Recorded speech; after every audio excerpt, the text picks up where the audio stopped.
Teman-teman, memang nggak ada habisnya cerita tentang maling di negeri ini. Sudah dengar kan kalau KPK akan menggandeng narapidana maling sebagai agen anti korupsi? Jadi KPK merancang skema yang memungkinkan sejumlah narapidana maling diajak kampanye pemberantasan korupsi. Katanya mereka akan diminta memberikan testimoni tentang pengalamannya selama menjalani proses hukum. Sudah ada beberapa napi yang lolos screening yang katanya memiliki sikap moral dan integritas anti korupsi. Pertanyaannya, testimoni apa yang akan dibagikan oleh orang-orang ini yang selama ini bersiasat menyusun muslihat untuk mengakali hukum? Apalagi banyak di antara maling-maling ini yang tak mengakui perbuatannya, pasang wajah melas, menghibah pada hakim, memohon dibebaskan dari segala tuduhan. Dan meski sudah mendekam di bui, tak sedikit yang mempermainkan hukum dengan pola tingkah yang bikin kita marah. Ingat kan cerita Papa Setnov yang penuh drama merekayasa kasus, bahkan sudah penjara pun menikmati ragam kemewahan? Jangan-jangan kita disuruh belajar dari mereka bagaimana caranya menilep uang rakyat dengan segala macam tips and triknya. Atau belajar mendapatkan korting hukuman di pengadilan. Ini sulit diterima akal sehat. Lawang puluhan pegawai KPK saja disingkirkan melalui tes wawasan kebangsaan yang ajaib. Ini kok maling malah diajak kolaborasi? Nama-nama pegawai KPK yang dikasih sembarang label merah itu dicap tidak bisa dibina. Sementara yang sudah jelas pelaku mengkhianati publik, menggarong uang negara, malah dikasih kesempatan memulihkan nama baiknya. Pelibatan maling seperti ini lagi-lagi berangkat dari kepercayaan bila korupsi selalu tentang budi pekerti, akhlak dan tabiat individu, sehingga bisa diatasi melalui cerita dan petuah maling yang kapok, yang konon akan menyentuh hati. Berharap terketuk setiap nurani yang mendengarnya. Ini membengkalaikan persoalan yang lebih besar, perkara sistem yang harus dibenahi sehingga mereka yang punya niatan pun akan berpikir beribu kali.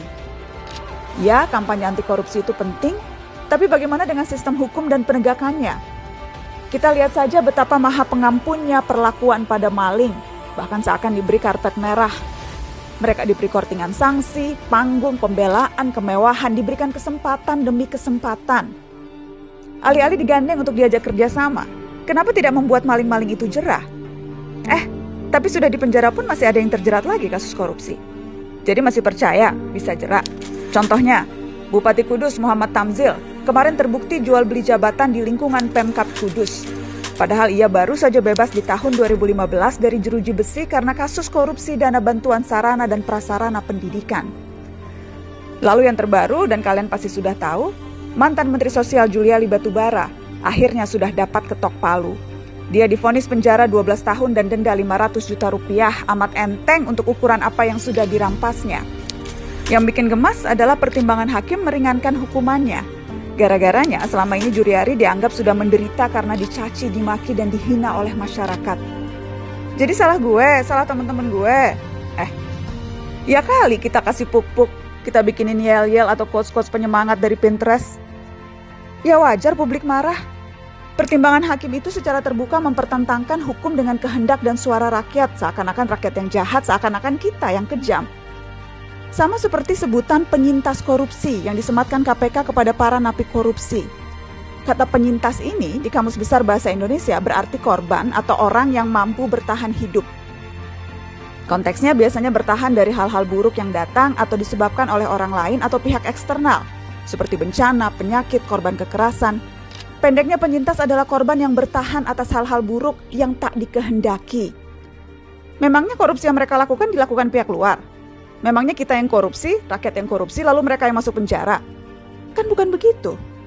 Mereka yang korupsi, niat dan kehendak sendiri, lalu kita yang tertimpa bencana karena uang kita semua, uang untuk pendidikan, kesehatan, kesejahteraan, malah dimaling oleh mereka. Yang korban siapa coba? Perlindungan korban sangat penting, jelas. Hukum dan negara mesti berpihak pada korban, pada pihak yang lemah. Tapi karena definisi korbannya diacak-acak, maka perlindungan korban dalam pengertian KPK menjadi perlindungan koruptor. Kan memang begitu toh jalan pikiran yang menganggap koruptor sebagai penyintas korupsi. Padahal yang mereka lakukan itu sederhana, mengambil milik orang lain secara diam-diam. Jadi kenapa kita harus cari nama panjang-panjang untuk perbuatan yang biasanya kita sebut maling? Jadi mulai kita biasakan saja.